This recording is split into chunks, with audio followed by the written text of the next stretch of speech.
Bonsoir à tous. Tout d'abord, merci aux organisateurs de me donner la possibilité d'exposer les travaux de l'instance qui essaye de proposer au gouvernement une réflexion et surtout des propositions pour une stratégie décennale concernant l'évolution des soins palliatifs, de la douleur et de l'accompagnement de la fin de vie. Je vous donne l'ensemble de la dénomination de cette instance.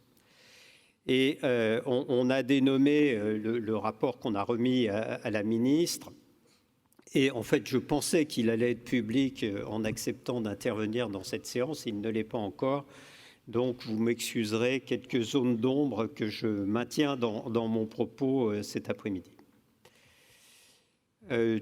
Tout d'abord, la ministre déléguée, donc Agnès Firmin-Lebaudot, m'a confié la responsabilité d'une instance stratégique autour de ces problèmes de fin de vie, donc d'évolution des soins palliatifs et de l'accompagnement de la fin de vie au début juin, avec l'objectif en fait d'accompagner le dispositif qui allait modifier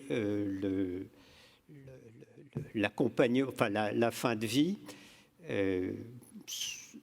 sous une possibilité qui reste à définir et donc accompagner ce dispositif par une évolution de notre dispositif sur les soins palliatifs dans notre système de santé.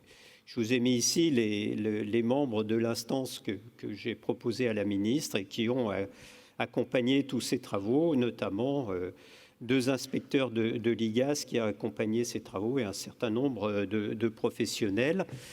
Et je vais essayer de voir avec vous comment on a procédé et surtout quels sont les enjeux en fait de cette évolution, sachant que probablement dans les mois qui viennent, nos pratiques à tous vont être profondément modifiées par rapport à ce que nous connaissons actuellement si tout le processus va au bout, notamment le processus législatif. Voilà mes liens d'intérêt que je déclare et quand j'ai pris cette fonction, j'ai démissionné d'un certain nombre de postes que j'avais de façon à ne pas interférer avec les travaux qui étaient menés par cette instance. Alors, je ne vais pas rentrer dans le détail, mais pour vous dire qu'effectivement, cette instance a beaucoup travaillé, notamment on a beaucoup travaillé pendant l'été, on a eu donc toutes ces réunions et je vais essayer de voir avec vous le dispositif qui a été monté pour essayer d'aboutir à cette évolution de notre système de santé. Et donc, voilà, beaucoup de réunions avec les différentes directions centrales, avec les uns et les autres. Premièrement, une analyse du contexte, parce que moi, je ne suis pas un spécialiste des soins palliatifs, et quand la ministre m'a demandé ça, j'ai essayé de comprendre pourquoi elle me demandait. En fait, ma spécialité, c'est la santé publique et les systèmes de santé, et effectivement, j'ai compris rapidement que faire évoluer la prise en charge des patients en soins palliatifs en fin de vie correspondait probablement à une évolution assez profonde de notre système de santé, parce qu'en fait, notre système de santé n'était pas du tout adapté aux enjeux qui se profilaient. Et ça a été rappelé en introduction, actuellement, 50-60% des patients souhaiteraient terminer leur jour à domicile, alors que plus de la moitié des décès se produisent à l'hôpital. Et on voit d'emblée qu'il y a une inadéquation entre ce que propose notre système et ce qu'attend la population. Et cette tension, en fait, a été vraiment palpable à travers tous les travaux qui ont été menés, et je vais y revenir dans un moment, et à travers ceux qu'on a nommés nous. Avec un autre fait qui est aussi marquant, mais que vous connaissez parfaitement, puisque vous êtes confrontés à ça régulièrement, c'est que seulement, on pense qu'il y a à peu près un tiers des patients qui le nécessiteraient qui ont accès en fait à une prise en charge avec des soins palliatifs dans des conditions satisfaisantes. Alors, reste à définir ce que sont des conditions satisfaisantes, mais actuellement, notre système est, en fait, il est saturé, ne peut proposer une prise en charge qu'à peine moins de la moitié des patients qui en auraient besoin. Autre aussi condition à prendre en compte, c'est que quand on regarde la carte de France de cette prise en charge en soins palliatifs, accompagnement de la fin de vie, mais aussi la prise en charge de la douleur, on s'aperçoit qu'il y a de très grandes inégalités. Ce n'est pas une surprise, hein. Notre pays, vous le savez, est un pays qui est traversé par d'énormes inégalités, des inégalités géographiques, des inégalités sociales et économiques qui sont très marquées dans notre pays. Et vous le savez que les inégalités sociales de santé sont en France parmi les plus marquées des pays européens. Mais bon, cette situation en fait pourrait s'accommoder d'ajustements de façon à remédier à ces problèmes-là. Et en fait, quand on essaye d'aller un peu plus loin, c'est-à-dire de se projeter à 10 ans, comme on a essayé de le faire, on s'aperçoit qu'à ce moment-là, les enjeux deviennent absolument considérables. Pourquoi ? Parce que la France, vous le savez, est un pays qui est marqué par l'évolution des maladies chroniques. Hein. On est sur un taux d'augmentation de près de 2% par an du taux de maladies chroniques dans notre pays. Et par exemple, en 2021, plus du tiers de la population a été traitée, a été hospitalisée ou a consulté pour la prise en charge de maladies chroniques. Et on voit donc que cette progression des maladies chroniques est en train de heurter notre système de santé au point de le mettre en tension considérable, et que les projections qui sont disponibles à 10 ans montrent que cette tension va augmenter de façon, là encore, probablement extrêmement inquiétante. Évolution qui est marquée par un vieillissement de la population attendu encore plus marqué que ce qui était prévu. Et la récente étude de l'INSEE a montré que la population allait vieillir plus rapidement et qu'on attendait un croisement entre les décès et les naissances, qui, vous le savez, est un marqueur en démographie. On l'attendait autour de 2035-2040. En fait, il va être plus rapide. Et la population française, en fait, va être modifiée très rapidement dans les quelques années qui viennent, faisant de la fin de vie, faisant de la prise en charge des maladies chroniques, faisant de la prise en charge de la douleur, un enjeu absolument considérable, et on le voit avec les différents plans qui sont en discussion actuellement.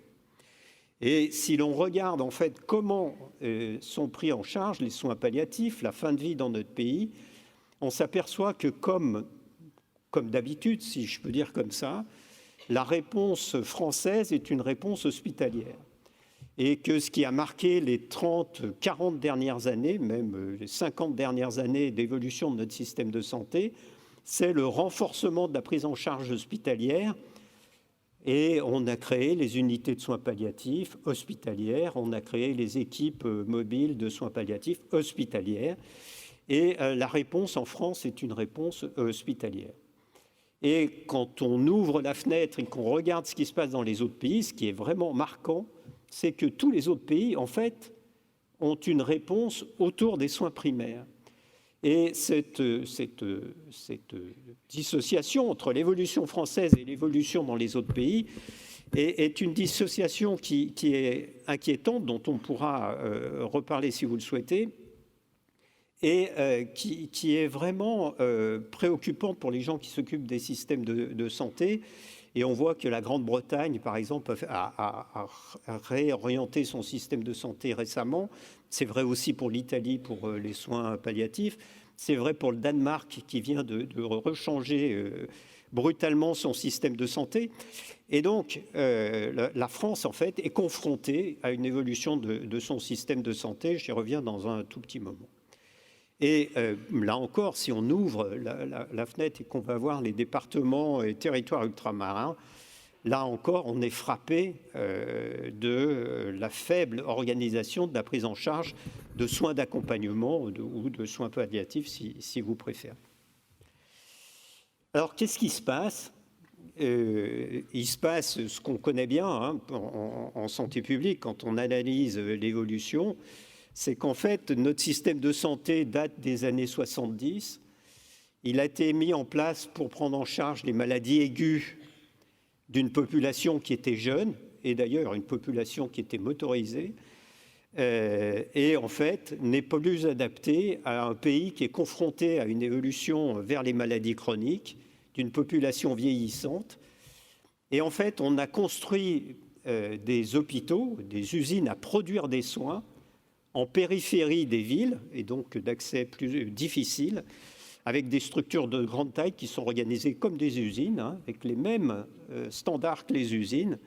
Et en fait, on voit qu'on a une désadaptation de notre système de santé par rapport aux enjeux qui sont maintenant les maladies chroniques et une population vieillissante. La prise en charge des soins palliatifs, de la douleur, de l'accompagnement de la fin de vie rentre dans le cadre de cette désadaptation de notre système de santé et donc de savoir comment on va pouvoir évoluer. Alors, quel était notre cadre de réflexion, ce qu'on appelle le cadre théorique? Je ne vais pas être trop long, mais vous savez que la santé publique, en fait, c'est un système de régulation entre le système politique d'une part, le système de santé et les professionnels de l'autre, et la population.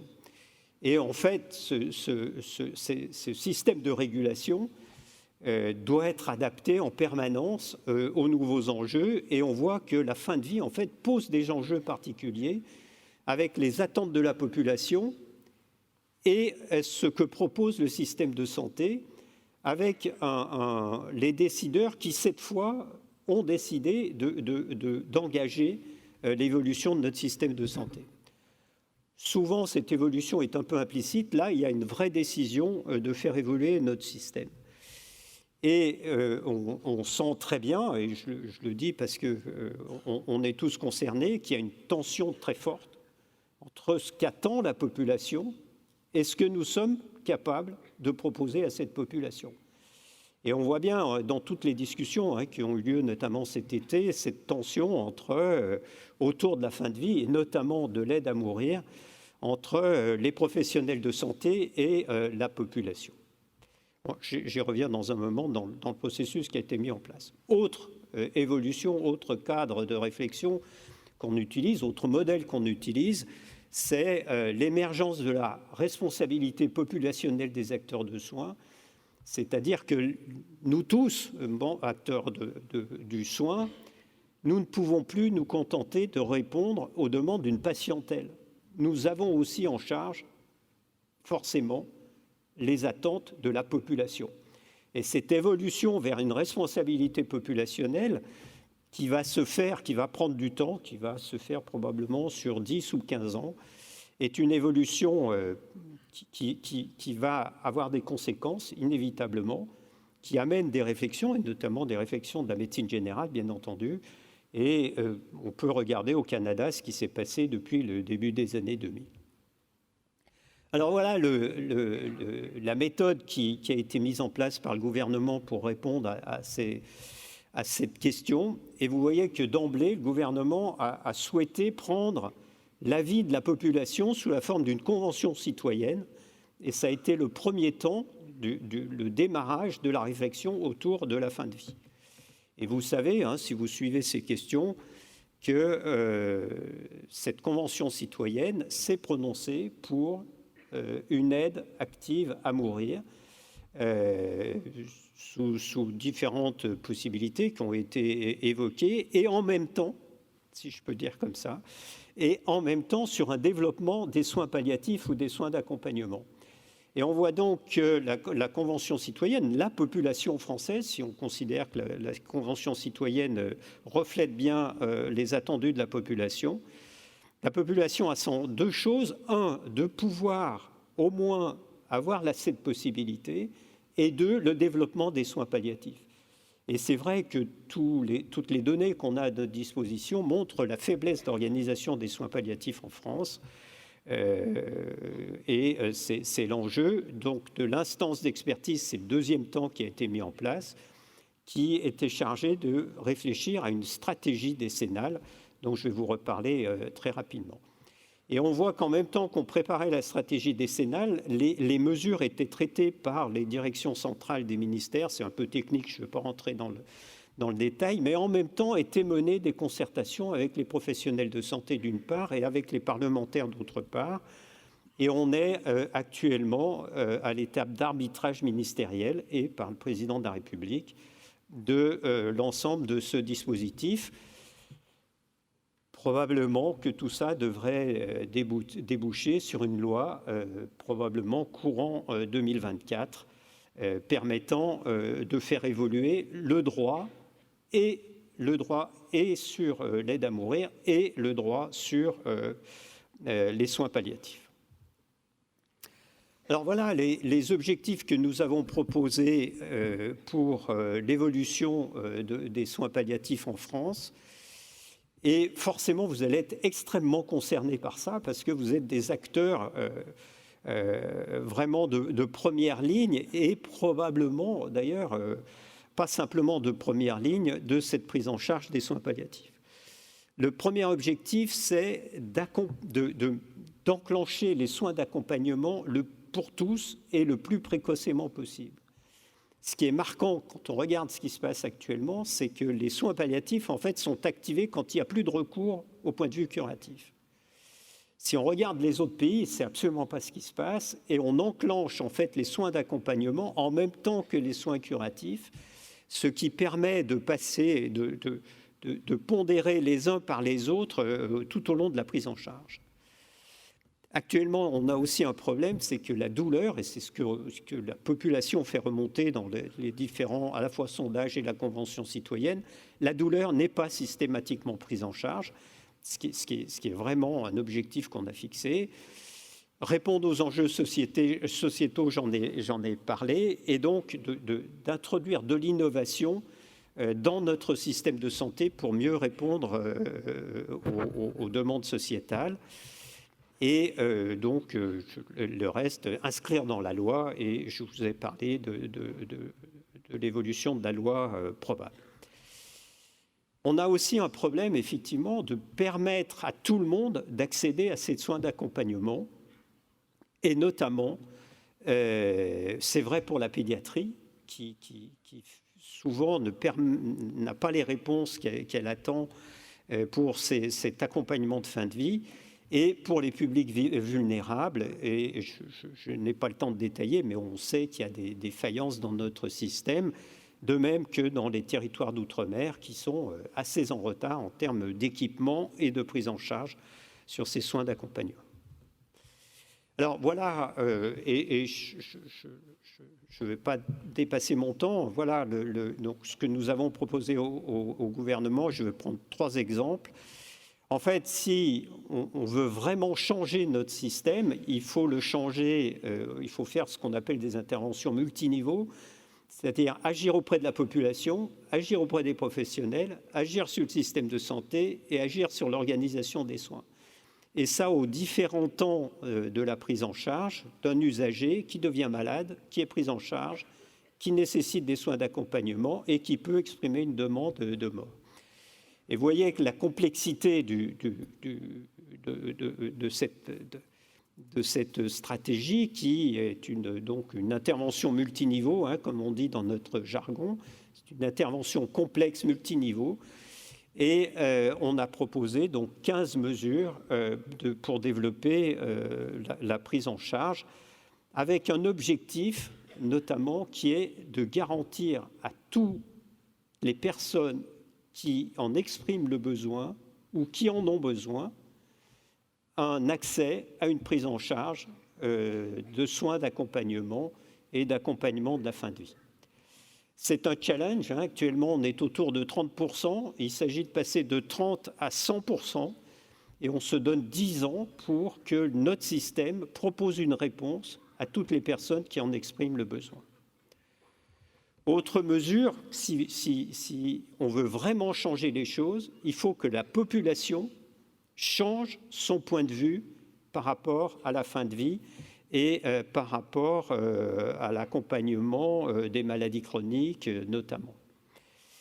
Pour ça, ça passe par l'éducation, et donc on a proposé des mesures qui prennent très en amont et qui permettent dès l'école de parler de la mort, de parler de l'accompagnement de la mort, pour essayer de faire machine arrière par rapport à ce qu'on a fait depuis 30 ans, c'est-à-dire médicaliser, et d'ailleurs c'était dit dans l'introduction, voire surmédicaliser ce temps de la mort.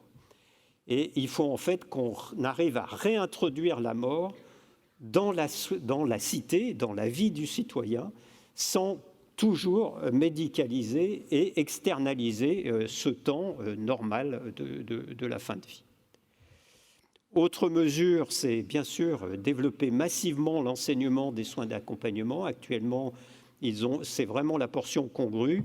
Il faut vraiment que dans toutes les formations de l'ensemble des professionnels de santé, on introduise un enseignement sur les soins d'accompagnement.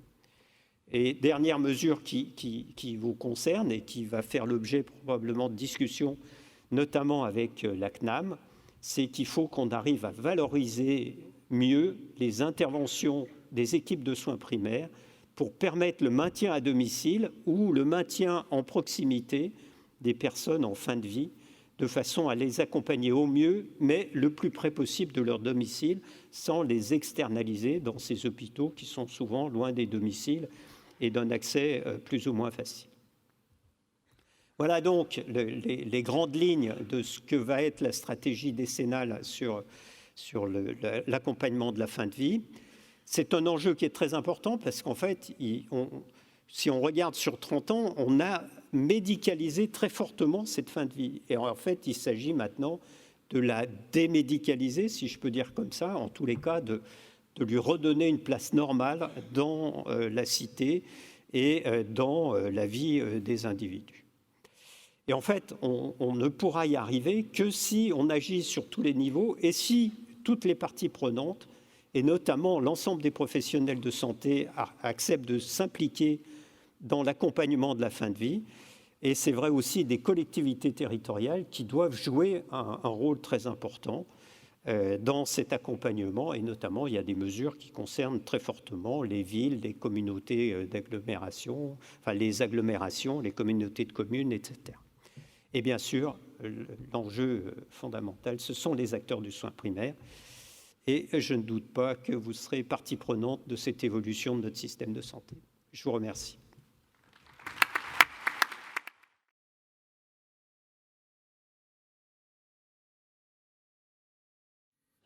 Bonjour, Auguste Maire, je suis médecin généraliste remplaçant. Moi, je sors d'un stage d'HAD, donc ça me touche beaucoup.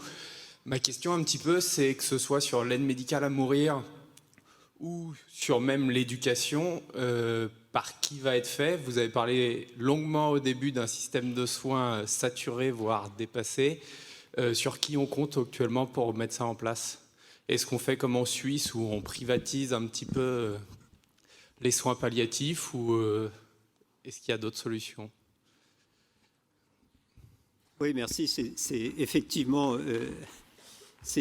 une très bonne question et je n'ai pas forcément la réponse. Tout ne peut pas reposer sur les médecins. Et effectivement, il faut qu'on accepte de mobiliser vraiment des équipes, et notamment les équipes de soins primaires avec des infirmières de pratique avancée, avec toutes les équipes. Et bon, ça reste encore à définir. Les discussions restent à faire pour permettre cette évolution. Je ne pense pas que le système français soit très favorable à une privatisation de ce temps-là. Donc, il faudra trouver des solutions avec les ressources disponibles. Merci. Henri Partouche, médecin généraliste universitaire, on se connaît bien. Est-ce que la question de l'application de la loi Claes Leonetti et son implémentation par la communauté des professionnels de santé a été abordée et les causes profondes de cette non-implémentation de cette loi? Oui, bien sûr, ça a été abordé. Et à la fois, les professionnels des soins palliatifs sont très attachés à cette loi Et à la fois, quand on regarde dans quelle mesure elle est appliquée, on s'aperçoit qu'en fait, elle est peu appliquée, en tous les cas, dans ces différents aspects. Donc, en fait, probablement qu'elle répond à certains besoins, mais pas à l'ensemble des besoins. Mais ce qui est frappant quand on regarde, en fait, c'est le faible nombre de personnes qui ont accès, en fait, à des soins palliatifs, à des soins d'accompagnement. Et si on veut regarder les causes, il y a des causes probablement techniques, il y a des problèmes de ressources, etc. C'est vrai. Mais il y a le fait que les soins palliatifs dans notre pays sont encore extrêmement marginaux, c'est-à-dire ne sont pas du tout mélangés ou simultanés des soins curatifs. En fait, il faut qu'on change complètement notre façon de faire et qu'il y ait une anticipation des soins palliatifs, notamment pour tous les patients qui ont des maladies chroniques. Et donc, il y a une mesure qui sera probablement retenue, qui est d'avoir un plan de soins, comme il y a dans certains nombres d'autres pays, qui s'appelle l'Advanced Care Planning, de faire des plans de soins, de prise en charge des soins palliatifs très tôt avec les patients, lorsque la question ne se pose pas encore, de façon à l'anticiper et que la réponse soit adaptée au fur et à mesure. C'est un bouleversement assez profond, en fait, de notre système de santé et probablement aussi de la pratique des soins primaires, mais pas seulement, puisque dans ma spécialité, la cancérologie, on sait que les cancérologues, en fait, ne parlent des soins palliatifs que vraiment lorsqu'il n'y a plus de soins curatifs, ce qui est probablement une façon de laisser de côté cette possibilité de mettre en place des soins palliatifs. Je ne sais pas si ça répond à ta question, mais... Une dernière question, peut-être ? Merci, bonjour. Katia Mazalovic, médecin généraliste universitaire à Dijon et médecin généraliste à Pouilly-en-Auxois. J'ai une petite série de remarques et vous allez peut-être me dire que vous n'avez pas les réponses, mais concrètement dans notre quotidien, ce qui limite considérablement les soins palliatifs à domicile et l'accompagnement, c'est le soin de nursing. C'est ça qui pose problème tous les jours. La disponibilité du matériel aussi, les dents, parce que les dents, il faut qu'ils soient là 24/24. Et puis, je vous balance tout, et vous m'envoyez confuse. Et puis aussi, puisque vous avez abordé le sujet de la cancérologie, on a un sujet très régulier chez nous, c'est savoir dire que là, on ne gagnera plus grand-chose avec la énième cure de ce nouveau produit qui effectivement a été mis sur le marché, qu'une AMM, qui offre à peu près 10 jours de plus que le précédent. Et ça, c'est un problème. Quand le médecin généraliste sera-t-il admis en RCP pour dire si oui ou non ça vaut le coup de se lancer dans autre chose? Merci. Merci. Alors, sur les soins de nursing, vous avez parfaitement raison. Il faut qu'on arrive à trouver une organisation qui permette de répondre à ça. Alors, je suis vraiment désolé. Je pensais que tout serait public et tout ne l'est pas. Il y a encore des arbitrages, donc je ne peux pas vous répondre, mais il y a des propositions dans ce sens. Et l'idée est vraiment de proposer aux acteurs du soin primaire des structures qui permettent ces soins quand on ne peut plus les faire à domicile sans hospitaliser les patients dans des structures hospitalières. De la structure mobile, donc ? Non, c'est des structures qui ne seraient pas mobiles. Si vous regardez, par exemple, en Italie, il n'y a plus aucune hospitalisation en urgence de patients qui relèvent de soins palliatifs. Ça n'existe plus. C'est-à-dire ils ont mis en place, en fait, une prise en charge avec des structures intermédiaires qui évitent ces transferts en urgence dans des structures hospitalières. Il n'y a plus d'hospitalisation dans des structures hospitalières. C'est la même chose au Danemark, c'est pratiquement la même chose aussi en Angleterre. Donc l'idée est de proposer une évolution du système, de l'organisation du système français avec des structures relais de ce type-là. C'est le premier point. Le deuxième point sur les aidants, dans cette stratégie, il y a toute une série de mesures sur le développement du bénévolat. Et on sait que beaucoup de pays ont mis en place des aides au développement du bénévolat. C'est notamment le cas du Canada, avec ce qu'on appelle les sociétés compatissantes. Alors en France, ça fait bizarre d'utiliser ce terme. On n'utilisera pas ce terme, mais où il y a un développement de ce qu'on appelle le bénévolat de service à côté du bénévolat d'accompagnement. Et là, c'est forcément autour des collectivités territoriales que cette organisation peut se faire. Et on propose une évolution dans ce sens, donc du bénévolat, pour aider les aidants naturels à mieux prendre en charge les patients. Donc, l'État propose du bénévolat. Enfin, non, mais c'est pour être sûr. Oui, bien sûr.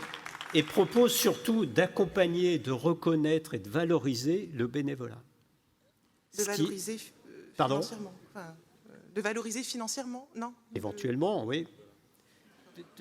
Alors, c'est pas... J'entends la réflexion. Si vous valorisez financièrement du bénévolat, on n'est plus dans du bénévolat. J'osais pas le dire.